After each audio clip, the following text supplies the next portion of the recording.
Class 11 का part 5 दे रहे हैं आपको लॉ ऑफ मोशन का, जिसमें हम लोग संवेग पढ़े थे पिछले पार्ट में।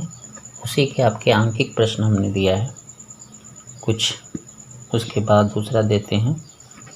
देखिए लिखा है, यदि किसी वस्तु का संवेग 10 सेकंड में परिवर्तित होकर इतना 40 kg/s से बढ़कर 4.5 kg/s हो जाता है तो इस पर कितना त्वरित बल लगेगा। तो देखिए संवेग परिवर्तन की दर जो होती है वो लगाए बल के बराबर होती है ना, यानी delta P by delta T बराबर F होता है।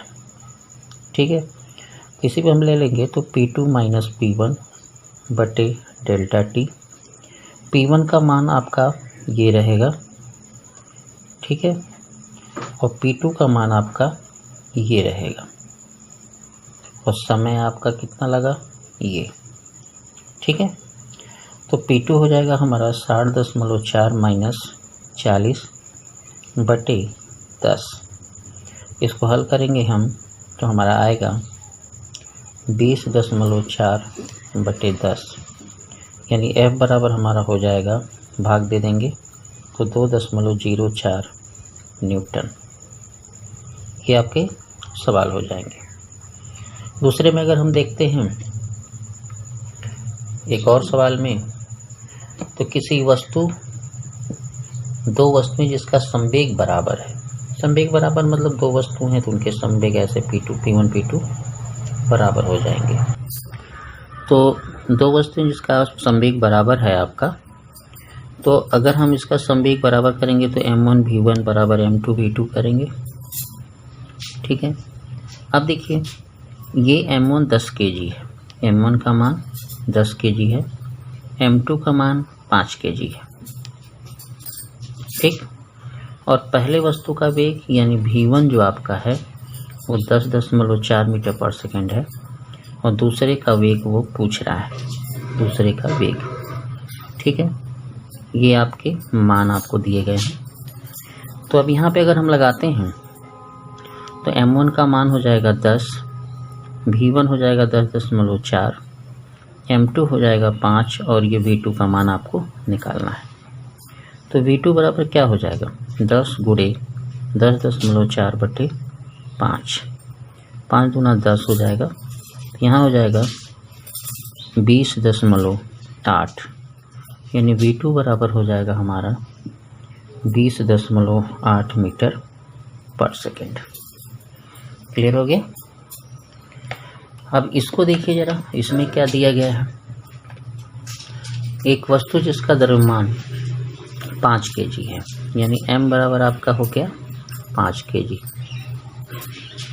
ठीक है, और इसका वेग 10 मीटर/सेकंड है, और t बराबर 2 सेकंड बाद उसका वेग, यानी अगर हम इसको v1 माने तो इसका v2 हो जाएगा, तो आपका v2 वेग जो हो रहा है वो हो जाएगा 20 मीटर/सेकंड। तो आपको बताना है कि कार्य करने वाला त्वरित बल कितना होगा, है ना। तो बल बराबर तो सीधा सीधा ma ही होगा, तो F बराबर हो जाएगा m, a का मतलब होता है v2 माइनस v1 वेग परिवर्तन बटे समय। तो हम ये कर सकते हैं कि m हमारा हो जाएगा 5, v2 हो जाएगा आपका 20, v1 हो जाएगा 10 बटे समय जो लेंगे हम 2, यानी हम ये भी कह सकते हैं 5 गुणे 10 बटे 2 कट जाएगा, तो ये हो जाएगा आपका 5, यानी F बराबर आएगा 25 न्यूटन। ठीक है, ये हो गया आपका। ये सवाल जितने भी हैं आपके संवेग परिवर्तन पर लगाए बल यानी सेकंड न्यूटन के द्वितीय नियम पर आधारित हैं। अब हम लोग पढ़ते हैं आवेग।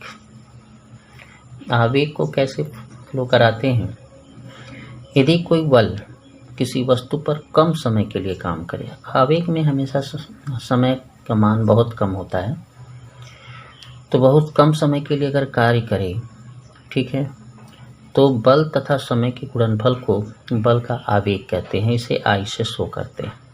ठीक है, तो आवेग बराबर होगा बल गुणे समय, है ना, यही लिखा है हमने। कोई बल किसी वस्तु पर कम समय के लिए कार्य करे तो बल तथा समय, ये लिखा ना, बल और समय दोनों का गुणनफल अगर करेंगे तो वो आवेग कहलाएगा। तो आवेग बराबर होगा आई बराबर बल गुणे समय यानी एफ गुणे डेल्टा टी, है ना।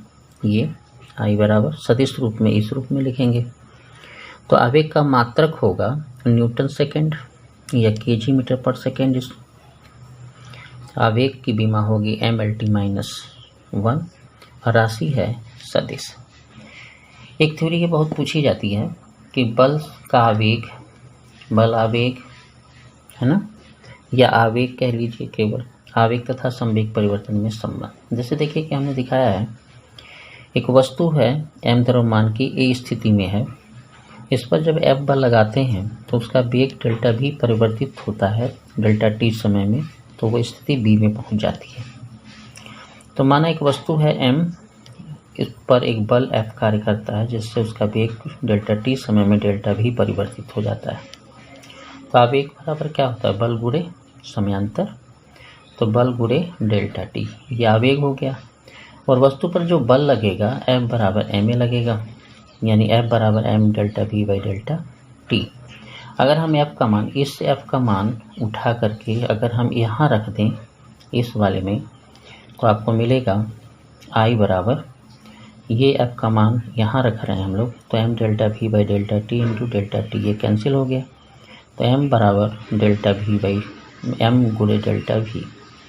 और इसमें देखिए, और ये है आपका संवेग परिवर्तन, ये पूरा का पूरा संवेग परिवर्तन है, इसको हम लिख सकते हैं डेल्टा पी। तो हम कह सकते हैं कि आवेग बराबर संवेग परिवर्तन, यानी वस्तु का जो आवेग होगा वो उसके संवेग परिवर्तन के बराबर होगा। कंडीशनल देख लीजिए थोड़ा सा। एक समान बल F समय डेल्टा T1 से T2 तक लगे, है ना, एक बल लगा रहे हैं, वो समय बढ़ा रहे हो, यानी 10 सेकंड से 20 सेकंड लगे, तो ऐसे में जो आवेग होगा हमारा I बराबर F into T2 minus T1। यदि बल परिवर्तित हो, यानी बल का मान चेंज होता हो समय के साथ, बल परिवर्तित अगर हम निकालना चाहते हैं तो I बराबर हम अभी पढ़े थे, I बराबर हम पढ़ रहे थे अभी F इंटू डेल्टा टी। तो इस पे हम जितना समय चेंज हो रहा होगा उस समय का हम F इंटू डेल्टा टी का समाकलन कर लेंगे और T1 T2 का मान रख सकते हैं। आवेग संवेग में प्रमेय होगा कि F बराबर होता है delta P by delta T के सापेक्ष अगर अवकलन करते हैं हम, ठीक है, F को इधर रखकर संवेग का, तो ये F डेल्टा टी जो होगा वो डेल्टा P समाकलन के बराबर होगा, यानी हम यहाँ P2 माइनस P1 कर सकते हैं, यानी आवेग बराबर संवेग परिवर्तन के बराबर होगा।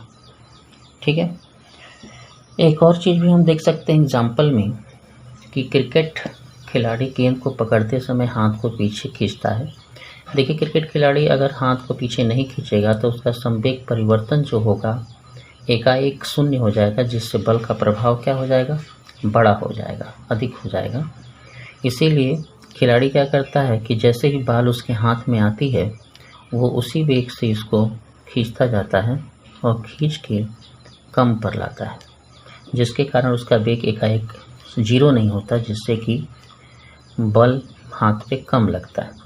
वाहन में स्प्रिंग लगे होते हैं, जैसे वाहन जो होते हैं उनके पहियों के पास स्प्रिंग लगे होते हैं। जब वो गड्ढे में गिरता है वाहन, ठीक है, या गड्ढे से होके जाता है, तो जब गड्ढे में गिरता है तो ये सारा बल इस पे स्प्रिंग पर आता है और धीरे धीरे उसका संवेग जीरो होता है, जिसके कारण कि उस पर क्या होता है, बल का प्रभाव कम हो जाता है। ये आपका है, ये आप देख लें। कंडीशन खास करके देखें, कंडीशन में 3 कंडीशन हम दे रहे हैं कि बल समान बल है T1 T2 तक लगे तो उसके लिए आवेग का मान ऐसे निकाला जाता है, आवेग में परिवर्तन कितना हुआ या आवेग कितना हुआ। बल परिवर्तित होता है तो उसमें कैसे आवेग को शो करते हैं, कैसे निकालते हैं, है ना। अगर कोई समीकरण है टी का, एफ टी का समय का समीकरण है तो उस एफ टी का समीकरण का समाकलन कर देंगे और जितने समय के बीच आवेग निकालना है उतना हम कर लेंगे। वो जो समय आवेग, ये इसको हम आपको न्यूमेरिकल के माध्यम से देंगे। आवेग संवेग प्रमेय है तो F बराबर delta P by delta T। तो हम इसको अगर इस साइड कर दें तो इसका समाकलन संवेग परिवर्तन का समाकलन करके हम I बराबर संवेग परिवर्तन में संबंध, आप इसको डेल्टा P भी लिख सकते हैं। धन्यवाद। आप वीडियो को प्राप्त करने के लिए लगातार आप सब्सक्राइब कीजिए इस चैनल को मेरे, और लाइक करिए, कमेंट करिए, जिससे पता चले कि हमने वीडियो बनाने में कोई कमी की है या आपको कोई विशेष चीज़ चाहिए, न्यूमेरिकल चाहिए तो आप बता सकते हैं।